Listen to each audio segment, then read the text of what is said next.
Reject किया, decline किया उसको, तो उसके बाद जो जवाब में उनका आया वो भी यही था कि now this debate is like, कुछ उसका मैं पैराफ्रेज कर रहा हूँ, the essence was that it's got not the same meaning. अब समस्या उसमें ये है कि पाकिस्तानियों की कोई स्टेक ही नहीं है कश्मीर में, तो वो स्टेक होल्डर ही नहीं है, तो उनका पॉइंट ऑफ व्यू पर आप जर्मन को बुलाइए, फ्रेंच को बुलाइए, आप पाकिस्तानी को क्यों बुलाते हैं कश्मीर में? ऑक्सफोर्ड यूनियन की जो डिबेटिंग होती है वो एक हम जैसे ओरेटर्स या थॉट लीडर्स के लिए, ओपिनियन मेकर्स के लिए इट्स लाइक एन ऑस्कर। आज जब भारत दुनिया की सबसे अधिक स्ट्रॉन्ग उभरता नेशन है, तो ये क्यों किया जा रहा है?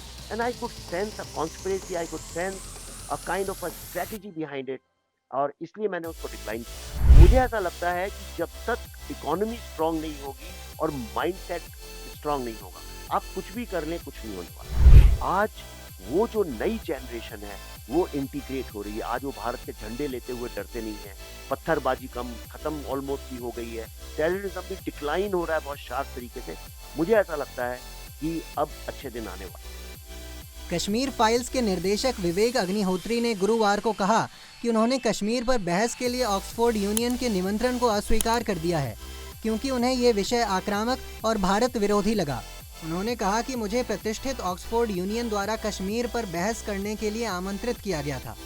मुझे विषय आपत्तिजनक, भारत विरोधी और कश्मीर विरोधी लगा। उन्होंने आगे कहा, सिद्धांत रूप में मैंने प्रस्ताव को अस्वीकार कर दिया है। आइए सुनते हैं इसके अलावा उन्होंने क्या कुछ कहा। देखिए, जब उनका पहला आया था तो मैं काफ़ी सोचता रहा, मेरे को 1 महीना हो गया शायद आए हुए। उसके बाद उनका और लेटर आया, फिर उनका फ़ोन आया, 3-4 बार जब वो मेरे को उन्होंने बोला, क्योंकि ये मैं जानता हूँ अच्छे से कि मैं नहीं आऊँगा तो ये जो डिबेट है इसका कोई मीनिंग नहीं रहेगा। For them I am perhaps very, very important and crucial.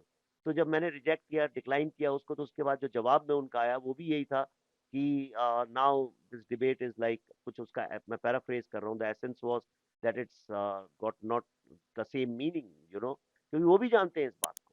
उनकी स्ट्रैटेजी क्या थी? पाकिस्तानी, मैंने वो लेटर डाला है उसमें अपने उसमें, वो पाकिस्तानी लोगों को बुला लिया। अब समस्या उसमें ये है कि पाकिस्तानियों की कोई स्टेक ही नहीं है कश्मीर में, तो वो स्टेक होल्डर ही नहीं है, तो उनका पॉइंट ऑफ व्यू क्या है? आप जर्मन को बुलाइए, फ्रेंच को बुलाइए, आप पाकिस्तानी को क्यों बुलाते हैं कश्मीर के मसले? प्रॉब्लम ये है कि हम लोग आज़ाद तो हो गए हैं, लेकिन जो कॉलोनाइज़र्स हैं, वो अभी भी ये सोचते हैं कि हमें आज़ादी हम डिज़र्व नहीं करते हैं। और इसीलिए ये तरह-तरह के नैरेटिव क्रिएट करते हैं हर समय इंडिया को डिस्टर्ब करने के लिए। तो इट्स अ प्लॉय।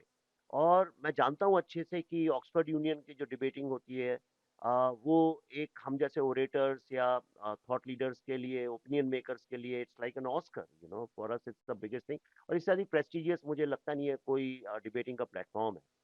लेकिन इसका मतलब ये नहीं है कि यू सरेंडर टू अनट्रूथ।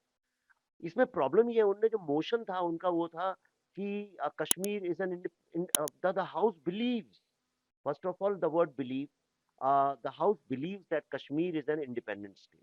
ये सवाल उठ ही कैसे सकता है, क्योंकि इंडिया तो एक सॉवरेन कंट्री है। आर्टिकल 370 हटने के बाद जो है सवाल ही खत्म हो गए।